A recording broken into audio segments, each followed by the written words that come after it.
নমস্কার বন্ধুরা, deep study চ্যানেলের পক্ষ থেকে আপনাদের সকলকে জানাই স্বাগতম। আজকে আমি টিটেট পেপার 1 ইবিএস থেকে অর্থাৎ ইবিএস টপিক ত্রিপুরা থেকে বাছাই করা মোস্ট ইম্পর্টেন্ট কোয়েশ্চেন্স 30 কোয়েশ্চেন্স আপনাদের সামনে নিয়ে এসেছি। আশা করছি এই ভিডিওটা আপনাদের এক্সাম প্রিপারেশনের জন্য অনেকটা হেল্পফুল হবে। শুরু করছি আজকের ভিডিওর প্রথম কোয়েশ্চেন দিয়ে, যেখানে বলা হয়েছে ত্রিপুরার মোট উৎপাদিত শক্তির কত শতাংশ প্রাকৃতিক গ্যাস থেকে উৎপন্ন হয়। মোস্ট ইম্পর্টেন্ট এই কোয়েশ্চেনটা অবশ্যই মনে রাখার চেষ্টা করবেন। তো প্রাকৃতিক গ্যাস থেকে যে শক্তি উৎপন্ন হয় সেটা হচ্ছে 78%, ঠিক আছে, 78%, ঠিক আছে, 78% কি ত্রিপুরার মোট উৎপাদিত শক্তির প্রাকৃতিক গ্যাস থেকে উৎপন্ন হয়। তারপর আমরা মুভ করছি 2 নম্বর কোয়েশ্চেন, যেখানে বলা আছে ত্রিপুরার কত শতাংশ বনভূমি দ্বারা আবৃত। এই কোয়েশ্চেনটা কিন্তু মোস্ট ইম্পর্টেন্ট কোয়েশ্চেন, বিভিন্ন বইয়ে কিন্তু এটা 60% দেওয়া আছে। একুরেট যে হিসাবে আছে সেটা হচ্ছে 59.58%, ঠিক আছে, অর্থাৎ 59.58% হলো ত্রিপুরার বনভূমি দ্বারা আবৃত। বিভিন্ন বইয়ে 60% দেওয়া আছে। আপনারা যদি এক্সামে যদি প্রায় 60% যদি থাকে তাহলে এই অপশনটা চুজ করবেন, আর যদি এই অ্যাকুরেট অপশনটা দেওয়া থাকে 59.58% যদি থাকে তাহলে অবশ্যই এই অ্যান্সারটা চুজ করবেন, ঠিক আছে। তারপর আমরা মুভ করছি 3 নম্বর কোয়েশ্চেন, যেখানে বলা হয়েছে ত্রিপুরার মধ্যে কয়টি জাতীয় উদ্যান আছে। আপনারা এই কোয়েশ্চেনের আনসার অনেকেই হয়তো জানেন না, তো মনে রাখবেন ত্রিপুরার মধ্যে 2টি জাতীয় উদ্যান রয়েছে। এরপর আমরা মুভ করছি 4 নম্বর কোয়েশ্চেন, যেখানে বলা আছে ত্রিপুরা রাজ্যের রবার উৎপাদক সমিতি রয়েছে কয়টি। তো আপনারা নিশ্চয়ই জানেন ত্রিপুরা রাজ্যের রবার উৎপাদক কয়টি সমিতি রয়েছে, তো সেটাও রয়েছে 114টি। এই কোয়েশ্চেনটাও কিন্তু অত্যন্ত গুরুত্বপূর্ণ কোয়েশ্চেন, যেহেতু ত্রিপুরা একটি রাবার কেন্দ্রিক দেশ, তো সেখানে কিন্তু রাবার থেকে কোয়েশ্চেন করার অনেকটাই পসিবিলিটি রয়েছে। তো 114টি মনে রাখবেন। তারপর আমরা মুভ করছি 5 নম্বর কোয়েশ্চেন, যেখানে বলা আছে টিএফডিসি এর সম্পূর্ণ নাম কি। এই কোয়েশ্চেনটা কিন্তু অত্যন্ত গুরুত্বপূর্ণ একটা কোয়েশ্চেন, মনে রাখার চেষ্টা করবেন। টিএফডিসি এর সম্পূর্ণ নাম হচ্ছে Tripura forest development corporation. Tripura forest development corporation হচ্ছে টিএফডিসি এর সম্পূর্ণ নাম। এরপর আমরা মুভ করছি 6 নম্বর কোয়েশ্চেন, যেখানে বলা আছে ত্রিপুরায় বনোন্নয়ন ও বনায়ন নিগম গঠিত হয় কত সালে। খুব ইম্পর্টেন্ট এই কোয়েশ্চেনটা, অত্যন্ত গুরুত্ব সহকারে পড়বেন, কারণ ইবিএস থেকে এই কোয়েশ্চেনটা অবশ্যই আসতে পারে।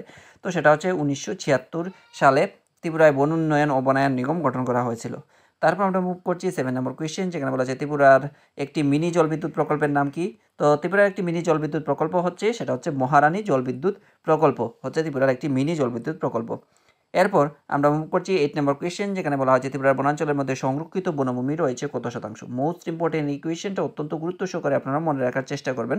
ত্রিপুরার বনাঞ্চলের মধ্যে সংরক্ষিত বনভূমি যতটুকু রয়েছে সেটা হচ্ছে 34.20%। এরপর আমরা মুভ করছি 9 নম্বর কোয়েশ্চেনের দিকে, যেখানে বলা আছে ত্রিপুরার কোন শিল্প সমগ্র ভারত বিখ্যাত।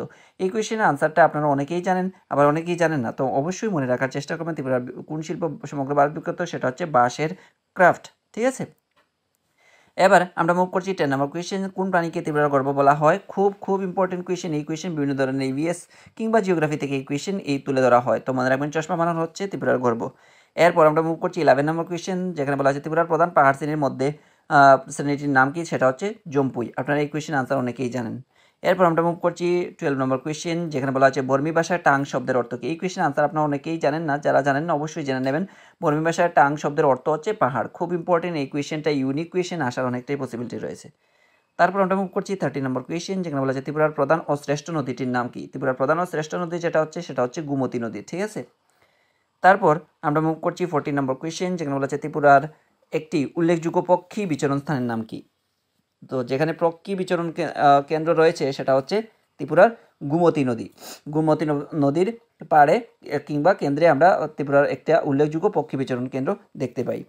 তারপর আমরা মুভ করছি 15 নম্বর কোয়েশ্চেন, যেখানে বলা হচ্ছে ত্রিপুরায় বাঁশ গাছের জন্য প্রয়োজনীয় বৃষ্টিপাতের পরিমাণ কত। খুব important question, most important question, অত্যন্ত গুরুত্ব সহকারে আপনারা সেটা মনে রাখার চেষ্টা করবেন। ত্রিপুরায় বাঁশ গাছের জন্য প্রয়োজনীয় বৃষ্টিপাত যেটা, সেটা হচ্ছে 150 সেন্টিমিটার। এরপর আমরা মুভ করছি 16 নম্বর কোয়েশ্চেন, যেখানে বলা হচ্ছে ত্রিপুরার বৃহত্তম তাপীয় বিদ্যুৎ কেন্দ্রটির নাম কি। তো ত্রিপুরার বৃহত্তম তাপীয় বিদ্যুৎ কেন্দ্রের নাম হচ্ছে ওটিপিসি, ঠিক আছে। ওটিপিসি হচ্ছে ত্রিপুরার বৃহত্তম তাপীয় বিদ্যুৎ কেন্দ্রের নাম।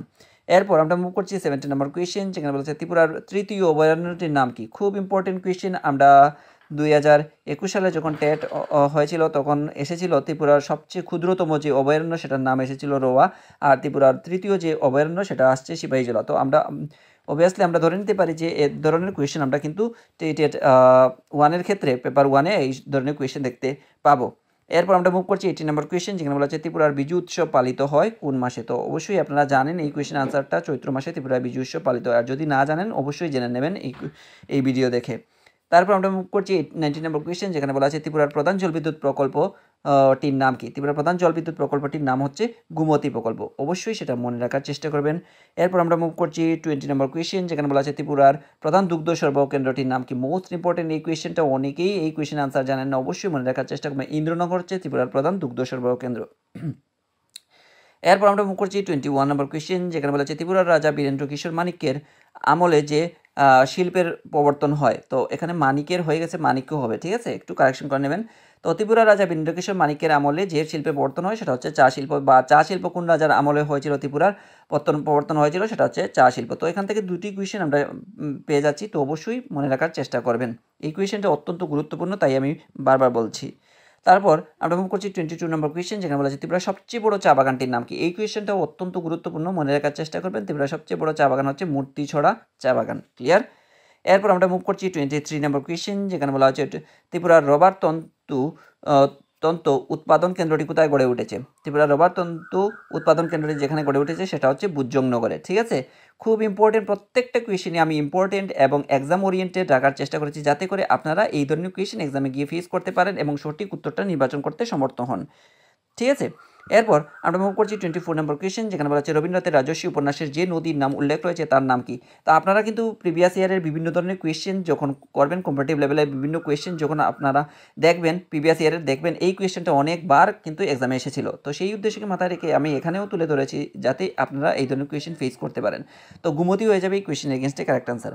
এরপর আমরা মুভ করছি 25 নম্বর কোয়েশ্চেন। এই কোয়েশ্চেনটাও কিন্তু অত্যন্ত গুরুত্বপূর্ণ, প্রিভিয়াস ইয়ারের বিভিন্ন যে কোনো ধরনের এক্সামের আপনারা কোয়েশ্চেন উল্টিয়ে দেখতে পারেন, এখানে কিন্তু এই কোয়েশ্চেনটা আছে।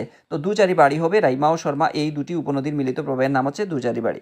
তারপর আমরা মুভ করছি 26 নম্বর কোয়েশ্চেন, যেখানে বলছে ত্রিপুরা রাজ্যের সর্ববৃহৎ অভয়ারণ্যটির নাম কি। মোস্ট ইম্পর্টেন্ট কোয়েশ্চেনটা, অত্যন্ত গুরুত্ব সহকারে মনে রাখার চেষ্টা করবেন। ত্রিপুরা রাজ্যের সর্ববৃহৎ অভয়ারণ্য সেটা হচ্ছে গুমতি অভয়ারণ্য। তারপর আমরা মুভ করছি 27 নম্বর কোয়েশ্চেন, যেখানে বলা হচ্ছে ত্রিপুরার জৈব পদার্থ সমৃদ্ধ কৃষি শ্রেণীর স্থানীয় নাম কি। তো ত্রিপুরার জৈব পদার্থ সমৃদ্ধ কৃষি শ্রেণীর স্থানীয় যেটা নাম হচ্ছে সেটা হচ্ছে নালজবি। তারপর আমরা মুভ করছি 28, যেটা মোস্ট ইম্পর্টেন্ট কোয়েশ্চেন, অত্যন্ত গুরুত্ব সহকারে আপনারা মনে রাখার চেষ্টা করবেন। ত্রিপুরা জলবায়ু কী প্রকৃতি, সেটা হচ্ছে ক্রান্তীয় মৌসুমী জলবায়ু প্রকৃতির হয়ে থাকে ত্রিপুরার জলবায়ুটা। তারপর আমরা মুভ করছি 29 নম্বর কোয়েশ্চেন, যেখানে বলা হচ্ছে ভারতের ত্রিপুরা রাজ্যের উপর দিয়ে কোন বিশেষ অক্ষরেখাটি প্রসারিত হয়েছে। এই কোয়েশ্চেনটা, প্রত্যেকটা কোয়েশ্চেনই কিন্তু ইম্পর্টেন্ট, একটার থেকে আরেকটা বেশি ইম্পর্টেন্ট। তো ভারতের ত্রিপুরা রাজ্যের উপর দিয়ে কোন বিশেষ অক্ষরেখাটি প্রসারিত হয়েছে, সেটা হচ্ছে কর্কট ক্রান্তি রেখা। ঠিক আছে, এবার আমরা মুভ করছি 30 নম্বর কোয়েশ্চেন। এই কোয়েশ্চেনটাও কিন্তু অত্যন্ত গুরুত্বপূর্ণ। ত্রিপুরার অক্ষাংশগত অবস্থান কত, সেটা হচ্ছে 22 ডিগ্রি 56 মিনিট, উত্তর অক্ষাংশ হচ্ছে ত্রিপুরার অক্ষাংশগত অবস্থান। ঠিক আছে, তো এই ছিল টেট পেপার 1-এর জন্য ইবিএস থেকে বাছাই করা ত্রিপুরার টপিক থেকে মোস্ট ইম্পর্টেন্ট 30 কোয়েশ্চেন্স। আশা করছি এই 30 কোয়েশ্চেন্স আপনাদের এক্সাম প্রিপারেশনের জন্য অনেকটা হেল্পফুল হয়েছে। আর যদি এই ভিডিওটা আপনাদের এক্সাম প্রিপারেশনের জন্য কিছুটা হলেও কাজে আসে, তাহলে অবশ্যই একটা লাইক, কমেন্ট, শেয়ার এবং সাবস্ক্রাইব করে দিয়ে ডিপ স্টাডি চ্যানেলের সঙ্গে জুড়ে থাকার চেষ্টা করবেন। ধন্যবাদ সবাইকে, আপনারা সবাই ভালো থাকুন, সুস্থ থাকুন, আর সুস্থভাবে আপনাদের এক্সাম প্রিপারেশনকেও চালিয়ে নিয়ে যান, এই কামনাই করছি। দেখা হবে পরবর্তী আরও একটি নতুন ভিডিওর সঙ্গে।